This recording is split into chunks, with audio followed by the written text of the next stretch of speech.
여러분 안녕하십니까? JTB 뉴스입니다. 빚을 내가면서 2,300억 원이라는 막대한 예산을 투입해 조성한 익산 3산단이 8년째 미분양 상태입니다. 익산시는 분양대금으로 빚을 갚아야 하지만 분양의 차질을 빚으면서 주민을 위해 써야 할 자체 예산이 빚 갚는 데 들어가고 있습니다. 첫 소식 김진형 기자입니다. 2012년 완공된 익산 3산업단지입니다. 산단 조성을 위해 2,300억 원이 들어갔습니다. 막대한 조성 비용을 마련하기 위해 1,400억 원에 이르는 지방채까지 동원됐습니다.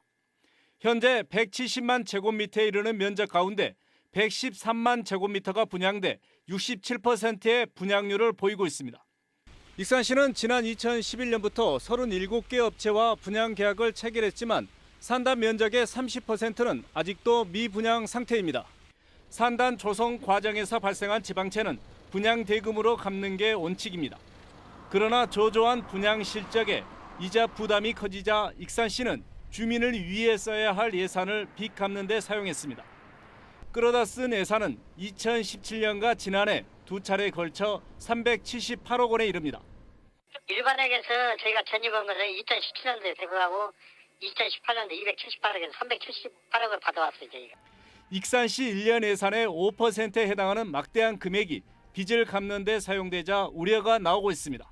그 380억이라고 하는 예산은 익산의 미래 또는 시민들에게 제공돼야 될 행정 서비스나 복지 서비스를 제약하는 그런 요소로 작용을 하고 침체된 익산 경제에 활력을 불어넣을 것으로 기대를 모았던 익산시의 산단 개발이 오히려 짐이 되고 있습니다. JTB 뉴스 김진영입니다. 이 같은 산업단지 미분양 문제의 원인은 정부의 수도권 규제 완화에서 찾을 수 있습니다. 또 산업단지 공급이 일시에 몰리면서 경쟁력이 떨어지는 산업단지에서 미분양이 발생한 것으로 분석됩니다. 정원익 기자입니다. 김제 지평선 산업단지의 분양률은 81%. 분양대금이 들어오지 않자 김제시는 667억 원의 예산을 들여 산업단지를 조성하면서 지게 된 빚을 갚고 있습니다. 산업단지의 미분양은 수도권 규제 완화와 밀접한 관련이 있습니다. 김제시와 익산시가 산업단지 조성을 준비하던 지난 2008년 정부는 수도권 규제 완화 방침을 발표했습니다. 기본적인 수도권 정책의 틀을 유지하면서 기업 활동이나 주민 생활을 과도하게 제약하고 있는 불합리한 부분에 대해서는 개선을 추진하겠습니다. 산업단지의 과잉 공급과 경쟁력도 문제였습니다. 2009년부터 2011년까지 30분 거리에 있는 익산, 김제, 완주에서 대규모 산업단지가 공사에 들어갔습니다. 하지만 산업단지의 경쟁력은 충분하지 않았습니다. 대표적으로 익산 제3산업단지의 경우 IC에서 산업단지로 이어지는 진입로를 아직도 개설하지 못하고 있습니다. 아무래도 입지 여건이 좋은 곳에 우리 기업들은 투자를 하고 있고 그러다 보니까 산업단지 분양률에 차이가 있는 것 같습니다. 그 결과 2015년 기준으로 미분양 면적이 많은 전국 10개 산업단지 가운데 익산 제3산업단지와 김제 지평선 산업단지가 포함됐습니다. 산업단지를 조성하는 시기도 문제였지만 충분한 경쟁력을 확보하지 못하면서 미분양은 길어지고 그 재정 부담이 지자체를 계속 압박하고 있는 겁니다. JTB 뉴스 정원익입니다.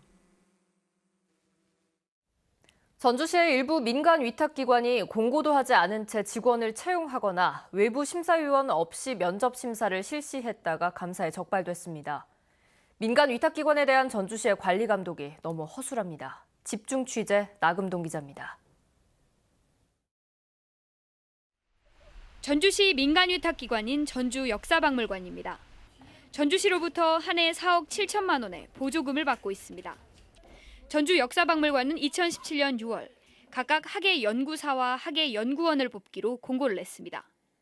그런데 학예연구사 지원자 가운데 적합한 사람이 없다고 판단되자 학예연구원에 지원한 사람을 계획에 없던 인턴으로 채용한 뒤 6개월 뒤 학예연구사로 임명했습니다. 채용 계획이 허술했던 셈입니다. 지금 상황에서 누가 나간다고 했기 때문에 한 명은 더 뽑자. 근데 인턴으로 뽑고 처리를 하자 이런 식으로. 역사박물관은 2018년 3월엔 아예 채용 공고도 내지 않은 채 B씨를 회계사무원으로 채용했습니다. 박물관 측은 회계사무원이 부족해 2017년 11월 채용 때 입사지원서를 제출한 B씨를 면접을 거친 뒤 회계사무원으로 채용했다고 밝혔습니다. 이분도 어제 저희 역사박물관 회계직원이 3월 당시에 나간다고 하셔서 급하게 업무가 되면 저희가 문제가 많이 생겨서. 역사박물관은 또 위탁 협약서에 따라 직원을 채용한 뒤 열흘 안에 전주시에 통보해야 하지만 2017년부터 20개월 동안 9명의 신규 직원을 뽑으면서 전주시에 전혀 임용 통보를 하지 않았습니다. 1년에 1억 원이 넘는 보조금을 받는 완판본 문화관 채용도 감사에 적발됐습니다. 2017년과 지난해 3명의 직원을 뽑았는데 외부 심사위원 없이 관장 혼자서 면접 심사를 실시하고 직원을 채용했습니다. 채용 과정에서 외부위원 위촉을 명문화한 지방공무원법을 위탁기관에도 적용하는 게 논란은 있지만 전주시는 부적절하다고 판단해 시정 주의 조치를 내렸습니다.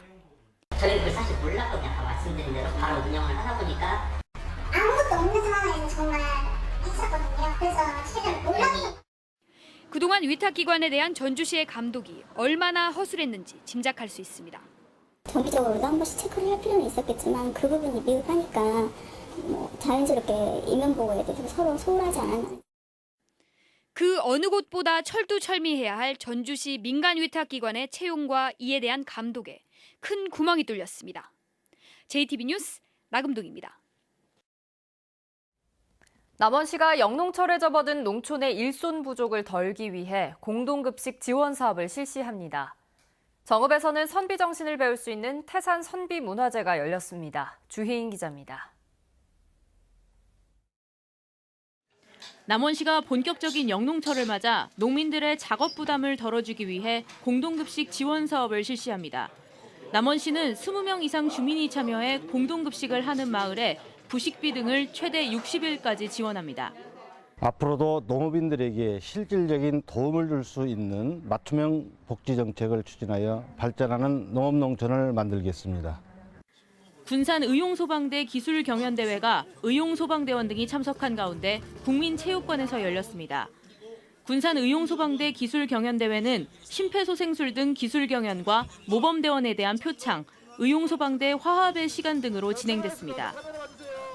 정읍 태산 선비문화제가 칠보면 무성리 태산 선비문화관에서 열렸습니다. 전통 혼례식과 상춘곡 선비문화 행사 등 직접 참여하고 체험할 수 있는 다양한 전통문화 행사가 펼쳐졌습니다. 임실군 치매안심센터가 운영하는 찾아가는 치매 예방교실이 좋은 반응을 얻고 있습니다. 임실군 치매안심센터는 뇌활동에 도움이 되는 체조를 개발해 주민들에게 보급하고 치매 검사를 실시하는 등 치매 관리에 힘을 쏟고 있습니다. JTB 뉴스 주혜인입니다. 지난달부터 독감 의심 환자 발생률이 꾸준히 늘고 있습니다. 전라북도는 병원을 찾은 1000명당 독감 의심 환자가 지난달 넷째 주에 27명에서 이달 둘째 주에는 42명으로 56% 늘었다고 밝혔습니다. 이에 따라 손 씻기와 기침 예절 등 개인 위생 관리에 주의하고 의심 증상을 보일 때에는 병원을 찾아 제때 치료를 받아달라고 당부했습니다. 어린이 보호구역의 교통신호등이 모두 노란색으로 교체됩니다. 전라북도는 올해 말까지 8억 8천만 원을 들여 어린이 보호구역 820곳의 교통신호등 2,200개를 노란색으로 바꾸기로 했습니다. 인천경찰서가 지난해 노란 신호등을 설치한 46개 초등학교의 교통사고를 분석한 결과 1년 전보다 교통사고가 47% 줄어든 것으로 나타났습니다. 익산시가 내년부터 시행되는 도시공원 일몰제를 앞두고 장기 미집행 도시공원에 대한 대책을 내놨습니다. 익산시는 장기 미집행 도시공원 19곳 가운데 시내에 있는 7곳을 민간 특례 사업 방식으로 개발하고 신흥공원 등 6곳은 토지를 매입해 도시공원으로 조성하기로 했습니다. 또 금마와 남당 등 나머지 6곳은 도시공원 지역에서 해제할 계획입니다. 전주의 한 병원에서 초등학생이 주사를 맞은 뒤 숨져 경찰이 수사에 나섰습니다. 경찰에 따르면 어제 오후 2시쯤 전주시 효자동의 한 병원에서 독감 증세로 주사를 맞은 13살 A양이 오늘 새벽 1시 반쯤 호흡곤란 증상을 보여 종합병원으로 옮겨졌지만 숨졌습니다. 경찰은 A양의 시신 부검을 의뢰하는 등 정확한 사망 원인을 조사하고 있습니다. 오늘 새벽 2시 반쯤 익산시 여산면의 한 연료 생산 공장에서 불이 나 5시간여 만에 꺼졌습니다. 다행히 인명피해는 없었지만 이 불로 공장 설비와 고형 원료 등 원자재가 타서 소방서 추산 3억 원가량의 재산 피해가 발생했습니다. 경찰과 소방당국은 공장 관계자와 목격자 등을 상대로 정확한 화재 원인을 조사하고 있습니다. 현재까지 고창 7.7, 정읍 5.9, 전주에 2.7mm의 비가 내렸습니다. 지금도 전북 대부분 지역에는 비가 내리고 있는 가운데 비는 오늘 밤까지 5에서 20mm 더 내린 뒤 그치겠습니다. 낮 최고 기온은 13도에서 15도로 어제보다 5도가량 낮아 쌀쌀하겠습니다. 미세먼지 농도는 보통 수준이 예상됩니다. 전주기상지청은 모레인 수요일 오후 동부 내륙 지역을 중심으로 한 차례 더 비가 내릴 것으로 내다봤습니다.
JTB 뉴스를 마칩니다. 여러분 고맙습니다.